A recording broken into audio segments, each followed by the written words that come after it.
ভয়ঙ্কর কিছু মুহূর্ত আপনাদের সাথে শেয়ার করতে চলছি। হাতে যদি কোনো কাজ থাকে অবশ্যই কাজ রেখে এখনই বসে পড়ুন মোবাইল বা টিভি স্ক্রিনের সামনে। কারণ এই ভিডিও দেখা শুরু করলে হয়তোবা আপনি আর কোনো কাজ করতে পারবেন না। আপনার মনোযোগ থাকবে সম্পূর্ণ এই ভিডিওর প্রতি। তৃতীয়বার চন্দ্রনাথ পাহাড় অভিযান শেষ করলাম। এক কথায় 1017 ফুট উচ্চতার চন্দ্রনাথ পাহাড় জয়ের স্টোরি বলবো আজকে আপনাদের। আমরা দেখেছি এই পাহাড় জয় করতে গিয়ে পাহাড়ের রূপ, পাহাড়ের প্রকৃতি, দেখেছি পাহাড় কতটা নির্মম ভয়ঙ্কর হতে পারে। Hi guys, it's me Mr. Khan. Welcome to my another blog Chandranath পাহাড়. Let's go. অনেক সময় কষ্ট করে হাঁটার পরে আপনারা এরকম একটা সুন্দর প্লেস দেখতে পাবেন। এটাই আসলে শান্তি, এত কষ্ট করা। এরকম একটা প্লেস যদি আপনারা দেখতে পান, এর থেকে যত কষ্ট আছে, যত সময় লেগেছে উঠতে, যত কষ্ট, সব ক্লান্তি দূর হয়ে যাবে এরকম একটা ভিউ দেখার পরে। অসাধারণ জায়গা। এখান থেকে আপনারা পুরো চট্টগ্রাম শহরের ভিউটা দেখতে পাবেন। এইটাই মনে হয় এই চন্দ্রনাথ পাহাড়ের সব থেকে একটা ভিউ সুন্দর জায়গা, যেখান থেকে পুরো চট্টগ্রাম শহরটাকে খুব সুন্দরভাবে দেখা যায়। আমাদের এবারে গন্তব্য ঢাকার সায়দাবাদ থেকে। ঢাকার সায়দাবাদ বাস স্টেশন থেকে চট্টগ্রামগামী যে কোনো বাসে যেতে পারবেন। ভাড়া লাগবে জনপ্রতি 400 থেকে 500 টাকা। আর যদি এসি বাসে যেতে চান তাহলে জনপ্রতি ভাড়া লাগবে 800 থেকে 1000 টাকা। অথবা ট্রেনেও যেতে পারবেন। প্রথমে সীতাকুণ্ড বাজারে নামবেন। সীতাকুণ্ড বাজার থেকে জনপ্রতি 70 টাকা সিএনজি ভাড়া দিয়ে চলে আসতে পারবেন চন্দ্রনাথ পাহাড়ের পাদদেশে। কুমিল্লার হাইওয়ে একটি হোটেলে আমাদের যাত্রা বিরতি দেয়। যাত্রা বিরতিতে কিছু খেয়ে নিলাম এবং দেখলাম বাইরে প্রচুর পরিমাণে বৃষ্টি হচ্ছে। আপনারা যদি কোনো হাইওয়েতে নামেন এবং আপনারা অবশ্যই হাইওয়ে যে রেস্টুরেন্টগুলো থাকবে সেখানে খাওয়ার আগে দাম জিজ্ঞেস করে নেবেন, কারণ তুলনামূলকভাবে হাইওয়ে রেস্টুরেন্ট খাবারগুলো একটু দাম বেশি থাকে। আমি সর্বদা চেষ্টা করি বাজেট ট্যুর দেওয়ার জন্য। তাই আজকে সকালের নাস্তায় ছিল পরোটা, ডিম ভাজি আর ডাল। মোটামুটি 40 টাকার মধ্যে সকালের নাস্তা কমপ্লিট করেছি।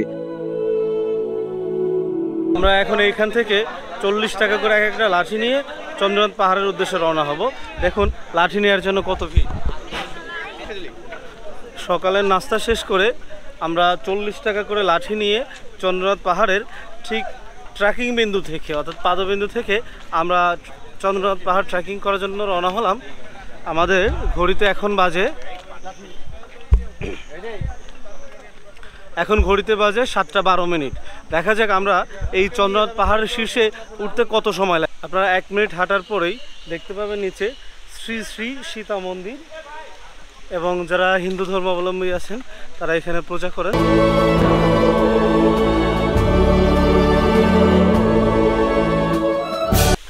2 মিনিট হাঁটার পরে আপনারা এরকম দুটো রাস্তা দেখতে পাবেন। এক পাশে গেটওয়ালা রাস্তা, আর এক পাশে হলো ইটের সোলিং। আপনারা অবশ্যই ইটের সোলিং দিয়ে হাঁটবেন, কারণ ওই রাস্তাটা মূলত গেছে উপরে যে শ্রী শ্রী কোমদীশ্বর মন্দির আছে সেই মন্দিরে। চলুন আমরা বাম পাশে যে সিঁড়ির রাস্তা আছে সেই দিক দিয়ে উপরে ওঠার চেষ্টা করি। চন্দ্রনাথ পাহাড়ের মূল ট্রেকিংটা শুরু মূলত এখান থেকে ইটের সোলিং। আর আজকে যেহেতু বৃষ্টি হয়েছে, রাস্তা প্রচণ্ড ভেজা, যে কোনো মুহূর্তে পা স্লিপ করার সম্ভাবনা আছে।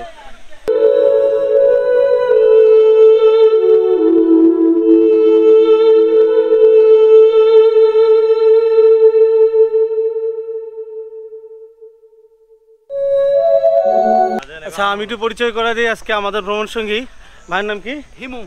আর ভাইয়ের নাম? রিয়াদ। আর ভাই? এমনি মামুন। আমরা সবাই একসাথে এসেছি এবং এসে ভাইদের সাথে আমার পরিচয় হয়েছে। খুবই বন্ধুসুলভ।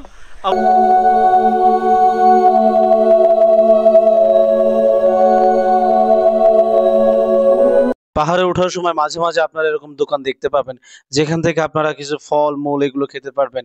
সবগুলোই পাহাড়ি এবং খেতে খুবই সুস্বাদু। অবশ্যই আপনারা যখন পাহাড়ে উঠবেন এগুলো ট্রাই করবেন।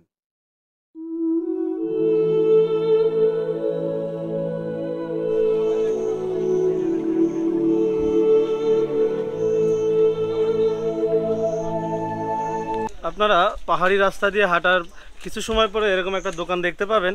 এখান থেকে আপনারা চাইলে খাবার কিনতে পারেন, এবং বাচ্চাদের জন্য চকলেট আছে, আচার আছে, চাইলে আপনারা এইসব জায়গা থেকে কিনতে পারেন। আর আমার পেছনে যে বড় উঁচু যে একটা লাল টাইপের যে মন্দির দেখা যাচ্ছে, আমরা মূলত ওই জায়গায় উঠবো।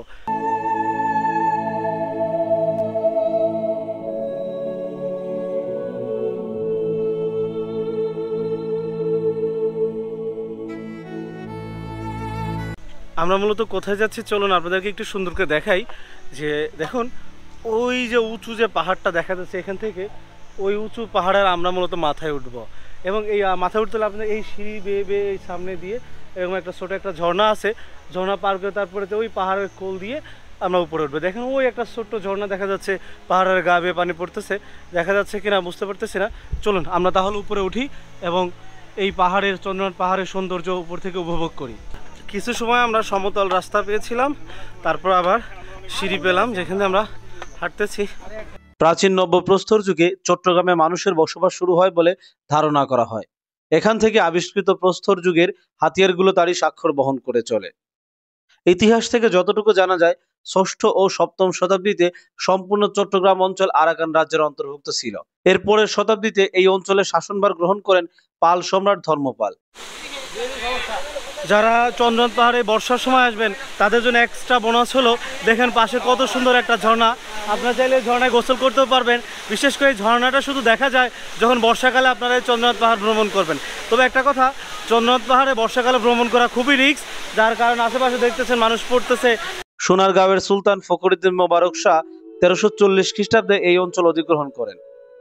পরবর্তীতে 1538 খ্রিস্টাব্দে সুর বংশের শাহ সুরির নিকট বাংলার সুলতানি বংশের শেষ সুলতান সুলতান গিয়াসউদ্দিন মোহাম্মদ শাহ পরাজিত হলে এই এলাকা আরাকান রাজ্যের হাতে চলে যায়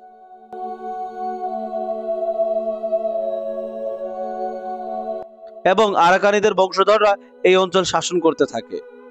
পরবর্তীতে পর্তুগিজরা আরাকানিদের শাসন কাজে ভাগ বসায় এবং 1538 খ্রিস্টাব্দ থেকে 1666 খ্রিস্টাব্দ এই অঞ্চল পর্তুগিজ এবং আরাকানি বংশধররা একসাথে শাসন করে থাকেন।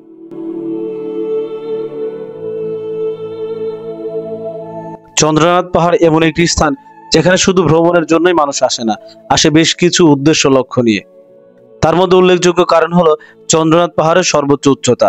দর্শক দেখুন আপনারা, আমরা কোন জায়গা থেকে উঠে আসছি, একেবারে খাড়া নিচে, আবার ঠিক এই খাড়া সিঁড়ি বেয়ে উপরের দিকে উঠবো। দেখেন শুধু পাহাড় আর পাহাড়। আজকে রাস্তাটা প্রচণ্ড পিচ্ছিল, যার কারণে উঠতে অনেক কষ্ট হচ্ছে। আমি এখন যে জায়গাটা অবস্থান করছি এটা হলো চন্দ্রনাথ পাহাড় ওঠার সব থেকে মারাত্মক এবং বিপজ্জনক যে রাস্তাটুকু, সেই জায়গাতে আমি এখন অবস্থান করছি। এবং দেখেন আমার পেছনে বিশাল বড় একটা পাথরখণ্ড, যা আমরা পাথরের পাহাড় বলা যেতে পারে। আর এই সাইড দিয়েই মূলত আমরা উঠবো, যেখানে পাহাড় কেটে পাথর কেটে আমাদের জন্য রাস্তা বানানো হয়েছে। এই জায়গাটাই মূলত এই চন্দ্রনাথ পাহাড়ের সব থেকে মারাত্মক এবং ট্রেকিংয়ের সব থেকে কষ্টকর এক। দেখুন রাস্তাটা কত বিপজ্জনক, যদি আপনি কোনোভাবে এখান থেকে স্লিপ করেন একবারে খাদে চলে যাবেন, মৃত্যু অবধারিত। দেখুন কত, আর আমার পেছনে এই দেখেন সেই পাহাড়, পাহাড় কেটে কি রাস্তা বানানো হয়েছে, মনে হচ্ছে সম্পূর্ণ পাথরের পাহাড়। দেখুন আর সেই পেছনে সিঁড়ি দিয়ে, এই সিঁড়ি দিয়ে মূলত আমরা এখন উপরের দিকে উঠবো।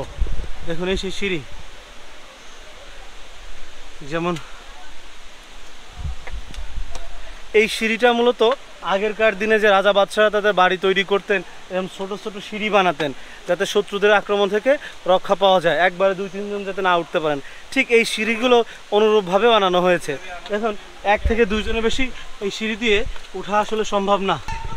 কোনো রকম অসতর্ক হলে আপনি যে কোনো মুহূর্তে এই সিঁড়ি থেকে পড়ে যেতে পারেন, আর যদি আপনি পড়ে যান তাহলে আপনার নির্ঘাত মৃত্যু অবধারিত।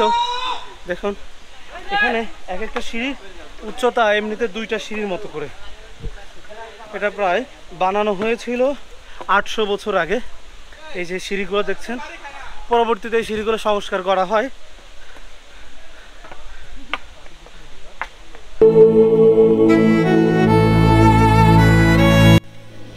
এই রাস্তাটুকু ছিল খুবই বিপজ্জনক। রাস্তা যেমন মাটি ছিল পিচ্ছিল, তেমনি ছিল না ধরার আশেপাশের জায়গা। প্রত্যেকটা মানুষ এখানে আসার পরে কয়েক সেকেন্ড করে তারা দাঁড়িয়ে সিদ্ধান্ত নিয়েছিল তারা কিভাবে যাবেন। আমার ক্ষেত্রে তেমনটা হয়েছিল।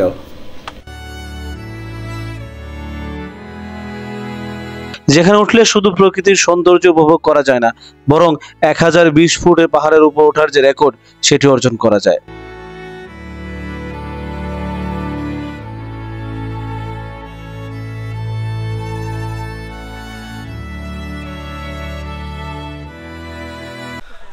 এক ঘন্টা ট্রেকিংয়ের পরে এখন আমরা এখানে বসছি একটু রেস্ট নেওয়ার জন্য। কারণ অবশ্যই আপনাদেরকে একটু রেস্ট নিতে হবে, না হলে আপনার যে কোনো সময় ডিহাইড্রেশনে পড়তে পারেন।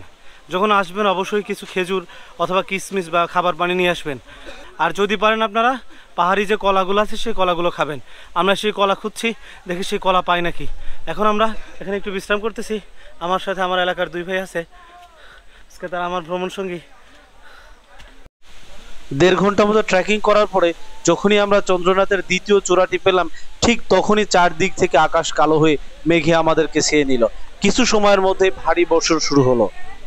প্রচন্ড বৃষ্টির কারণে আমরা পাহাড়ের একটা ঝুপড়ি করে অবস্থান করি এবং পাশেই দেখেছি কলা বিক্রি হয়। সেখান থেকে পার পিস 10 টাকা ধরে কিছু কলা খেয়ে নিলাম। এর একটাই কারণ সামনে আমাদের জন্য কি অপেক্ষা করছে জানি না। প্রচন্ড বৃষ্টি হচ্ছে, চারদিকে মেঘে একেবারে ছেয়ে গেছে। জানি না এই পাহাড় থেকে কিভাবে নামবো। মনের মাঝে অন্যরকম এক ভয়। তারপর আমরা বেরিয়ে পড়লাম বৃষ্টির মাঝে এই পাহাড় জয় করতে। কারণ আমরা জানি যদি আরো বেশি অপেক্ষা করি হয়তোবা বৃষ্টির পরিমাণ আরো বাড়তে পারে।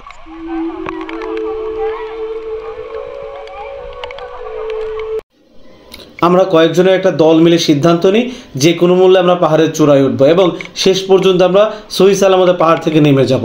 কিন্তু আমাদের সামনের পথগুলো মোটেই সুগম ছিল না।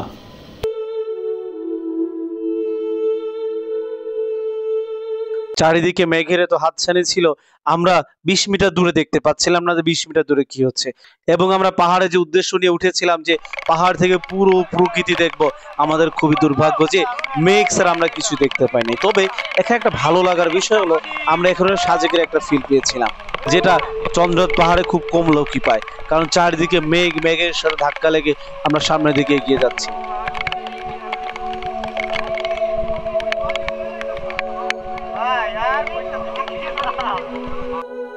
বৃষ্টির পরিমাণ ধীরে ধীরে এত পরিমাণে বাড়ছিল, তখন আমাদের কাছে একটা সময় মনে হলো আমরা মনে হয় ভুল করেছি এই বৃষ্টির মধ্যে বের হয়ে। তারপর উপায় ছিল না, কারণ চারিদিকে এত পরিমাণে বৃষ্টি, নিজেদেরকে আর কখনোই কি পাহাড়ে রাখা সম্ভব হচ্ছিল না।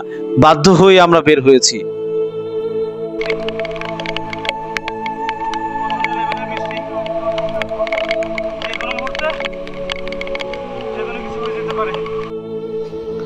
আপনারা হয়তো এই চিত্র দেখে বুঝতে পেরেছেন যে কতটা অসহায়ের মতো আমরা পাহাড়ে হাঁটছিলাম। পাহাড় কতটা নির্মম হতে পারে। পাহাড় যেমন মানুষকে শান্তি দেয়, তেমনি তার সুযোগ বুঝে পাহাড় তার প্রশান্তিও কেড়ে নেয়। দেখুন মানুষ কতটা কষ্ট করে পাহাড়ে উঠছে।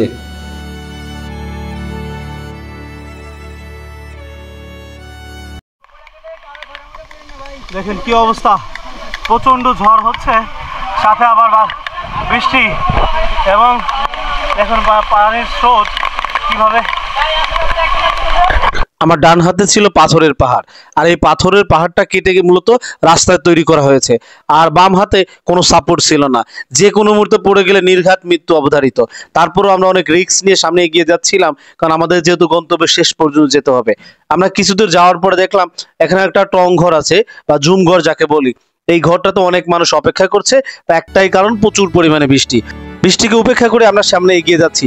আমাদের গন্তব্য এই পাহাড়ের সর্বোচ্চ চূড়ায় ওঠা এবং তৃতীয়বারের মতো চন্দ্রনাথ অভিযান শেষ করা। চলুন আমরা সামনে এগিয়ে যাই, দেখি আমাদের জন্য কি অপেক্ষা করছে। আপনারা সামনে যে গেটটা দেখতে পাচ্ছেন, এটি মূলত চন্দ্রনাথ পাহাড়ের সর্বোচ্চ চূড়ার গেট। আগে কিন্তু এই গেটটা ছিল না, এইবারে গিয়ে আমি দেখলাম এই গেটটা তৈরি করা হচ্ছে। দেখুন আমার আগে কত মানুষ বৃষ্টি ভিজে এই চন্দ্রনাথ পাহাড় শীর্ষ জয় করেছে। আমরা সবার সাথে কথা বলি, সেলফি তুলি, এবং এখানে যে মন্দির ছিল সে মন্দিরটাকে দেখি। এবং এই জায়গার মানুষগুলো খুবই ভালো, তাদের সাথে আমরা মিশেছি, কথা বলেছি, তারা আমাদেরকে বিভিন্নভাবে হেল্প করেছে। দেখুন চারদিকে শুধু মেঘ আর মেঘ, আকাশ বাতাস কিচ্ছু দেখা যাচ্ছে না, শুধু সাদা মেঘ। আমরা চেয়েছিলাম যে এই উপর থেকে পুরো চন্দ্রনাথ পাহাড়ের ভিউটা দেখব, কিন্তু এটা আমাদের দুর্ভাগ্য, কারণ আমরা পুরো ভিউটা দেখতে পারি নাই। কিন্তু আরেকটা সৌভাগ্য হলো আমরা চারদিকের যে মেঘ দেখেছি, এটা হয়তো আমাদের মাঝে একটা সাজেকের ফিল দিয়েছে। সাজেক গেলে এরকম হয়তো দেখা যায়। দেখুন যে চারদিকে বৃষ্টি কিন্তু টপ টপ করে পড়ছে, ঝুম বৃষ্টি, শুধু মেঘ আর মেঘ। এই কল্পনা, এই পাওয়া, এই চাওয়া হয়তোবা কখনো আপনি টাকা দিয়ে কিনতে পারবেন না। তৃতীয়বারের মতো চন্দ্রনাথ পাহাড় জয় করলাম। চন্দ্রনাথ পাহাড় জয় করে আমরা এখন নিচে নামার পালা। আমরা যে পাশ দিয়ে উঠেছি তার বিপরীত পাশ দিয়ে আমাদের নিচে নামতে হবে। নিচে নামার পরে আপনারা পেয়ে যাবেন বিভিন্ন রকমের ফল, যা খেয়ে আপনাদের ক্লান্তি দূর করতে পারবেন। এই যে আমি আনারস খাচ্ছি, আনারসটা খুবই মিষ্টি ছিল এবং আমার কাছে খুব ভালো লেগেছে।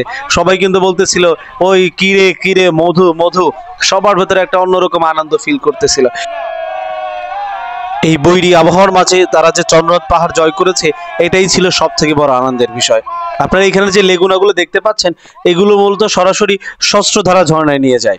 তাহলে আপনারা যদি শস্ত্র ছাড়া ঝর্ণায় যেতে চান এই লেগুনায় করে যেতে পারবেন। এখন যে পথটি দেখতে পাচ্ছেন এটি মূলত নামার পথ, আর এই পথটা এতটাই খারাপ, নামতে গেলে আপনাকে প্রচুর বেগ পেতে হবে। আজকের মতো আমরা চন্দ্রনাথ পাহাড় অভিযান শেষ করলাম। দেখা হবে পরবর্তী কোনো ভিডিও।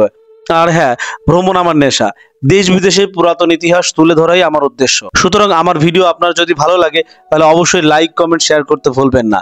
তত সময় সবাই ভালো থাকবেন, সুস্থ থাকবেন। দেখা হচ্ছে নতুন কোনো অভিযানে। আল্লাহ হাফেজ।